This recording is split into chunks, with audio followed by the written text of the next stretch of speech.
अस्सलाम वालेकुम dear students. आज हमें नई चैप्टर स्टोरी पढ़ना है जो किसने ये जो आर के नारायण ने लिखा है। स्टोरी का नाम क्या है? Out of business.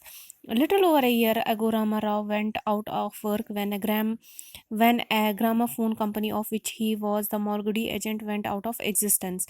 He had put into that agency little money he had inherited as security.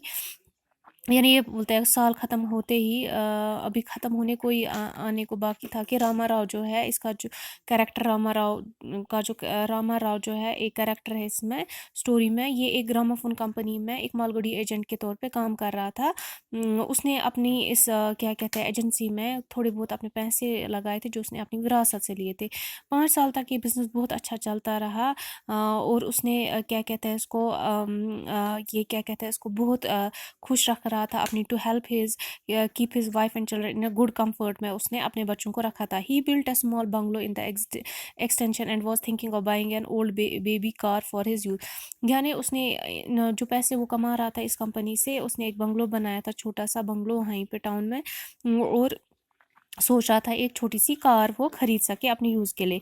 लेकिन एक दिन जो है रामा राव पे कहर पड़ा जब उसको सीरीज़ ऑफ सर्कमस्टेंसेस जो वर्ल्ड ऑफ ट्रेड और कॉमर्स और बैंकिंग पॉलिटिक्स में रिस्पॉन्सिबल थी, जिसकी वजह से ग्रामाफोन कंपनी जो क्या कहते हैं इसको विच हैड इट्स फैक्ट्री, जो जिसकी एक फैक्ट्री कहाँ थी, एक नॉर्दर्न इंडिया में थी, जो ऑटोमेटिकली कोलैप्स हो गई। क्यों कोलैप्स हो गई? क्योंकि जो बैंक था लाहौर में क्रैश हो गया, जिसकी वजह से मुंबई जो फाइनेंशियर था उसकी डेथ हो गई। फाइनेंशियर जो था उसकी कैसे डेथ हो गई? द फाइनेंशियर वाज ड्राइविंग, जब वो पहाड़ से नीचे की तरफ आ रहा था उसकी गाड़ी जो है वो साइड वे में गिर गई और 300 फीट बिलो जो है वो नीचे चली गई।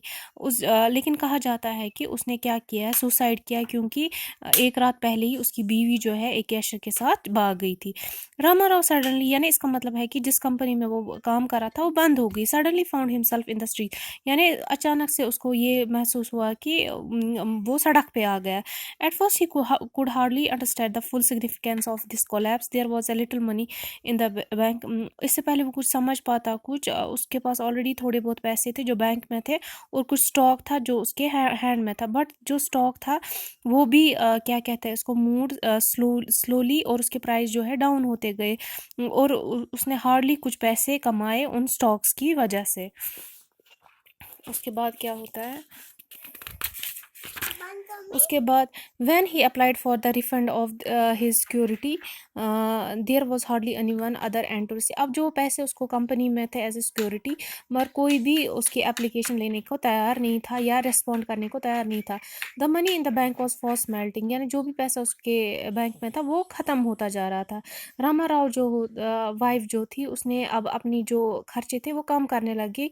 उसने अपनी जो कुक थी और सर्वेंट्स थे वो घर उनको नौकरी से निकाल दिया और अपने बच्चों को जो फैशनेबल नर्सरी स्कूल्स यानी हाई फाई स्कूल से निकाल के गवर्नमेंट स्कूल्स में भर दिया, फ्री प्राइमरी स्कूल जहाँ पे कोई फीस नहीं लेता है। And they let out their bungalow, और उन्होंने क्या किया, अपना बंगलो जो है किराए पे दे दिया और चले गए एक स्मॉल हाउस मूड एक छोटे किराए वाले हाउस में चले गए एज ए किराएदार, जो उनके गाँव में छोटा सा बिहाइंड था, मार्केट में था।